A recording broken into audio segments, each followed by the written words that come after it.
If you don't believe in love at first sight, you just might after watching this next story. Yeah, you might think that when it comes to dating or marriage, common interest or maybe money would be the basis for choosing a partner. Those things might play a role, but many experts believe it's a lot simpler and maybe even hardwired in us than even that. Could it all be in the shape and build of your face? In a special report tonight, KLTV 7's Mitch Golding and Summer Dash show you just what exactly is behind the science of attraction and whether or not East Texans are buying it. When it comes to looking for the perfect partner, do we really have a say in who we are attracted to?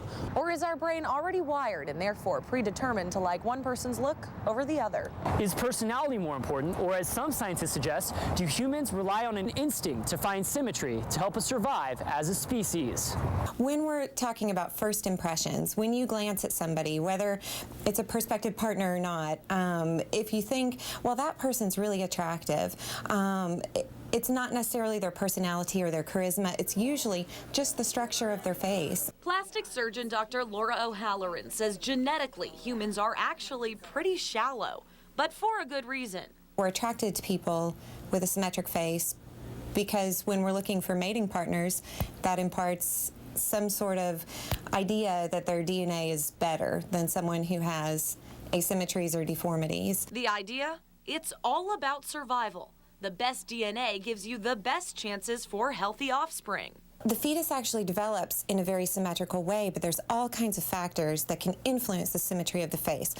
Part of it can be genetic, but part of it can be environmental. Meet JC Schmidt and Jessica Schaefer, both volunteers to have their faces put under the public microscope, all in the name of that shallow science. First, we get headshots of both of them, then head to our own sort of operating room. This is a look at JC as he looks in real life. Now, take a look at the edited and what scientists would call more perfect version of his face. For our purposes, we're going to call the perfect twin Ethan. Same procedure for Jessica, before and after a little bit of touch-ups here and there. Her completely symmetrical, non-existent twin's name? We'll go with Sarah. Now, it's time to put science to the test. The setup? We told random people that both Jessica and JC had identical twins with the slightest of differences in the structure of their face. Let's start with what the girls think. These two guys are identical twins, and we just need you to pick which one you think is more attractive.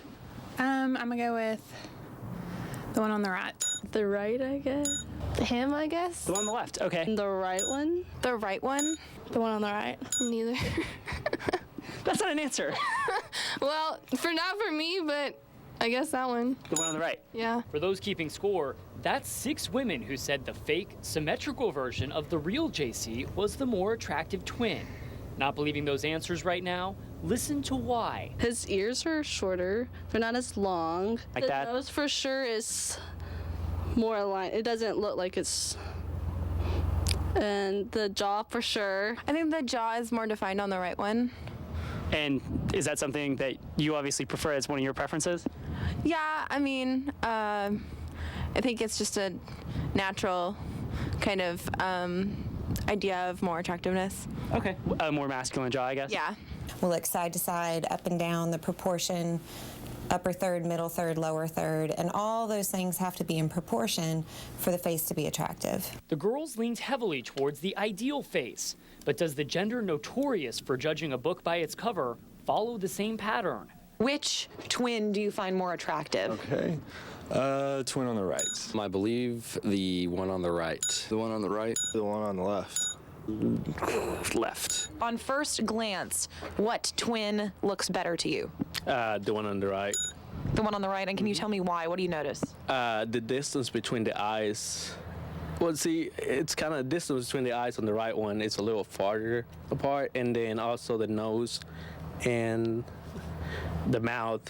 The measurements between the head is more centered. Sound familiar? He's talking about those same proportions scientists believe fuel human attraction. And you won't believe what this guy says. It's kind of the symmetry of the face. Did you hear that? He said symmetry of the face. Proof that at the most subconscious level, that's what attracts humans at that very first glance. But of course, attraction doesn't mean love. Or for that matter, facial symmetry isn't all someone needs in a life partner. I think that facial symmetry is important, like first meeting a person, but that's not the basis for a true healthy relationship. Personality plays a more important part than visual. Getting to know someone, finding your interest and the things that make us attractive to each other. But at first glance, all signs seem to indicate that without that attraction driven by the subconscious and instinctive desire for symmetry, a couple might not ever get to the most important part, which even scientists agree is one's personality. In Tyler, Mitch Golding and Summer Dash, KLTV 7 News. So we posted those photos of the, quote, twins on our website and had you vote too. We want you to take a look at the results of the online voting. Slightly more voted for the photoshopped symmetrical faces, both male and female, Sarah and Ethan, than for the real people. Now, if you missed this chance to participate, don't worry. There is another option tonight to get involved with the Science of Attraction series. We have a story coming up at 10. This story is about couples and body language. If you'd like to vote and be part of the research, just log on to our website, kltv.com. Scroll down to the big red box, and there you will find the story called Take the Quiz Love Games. We want you to know there's 3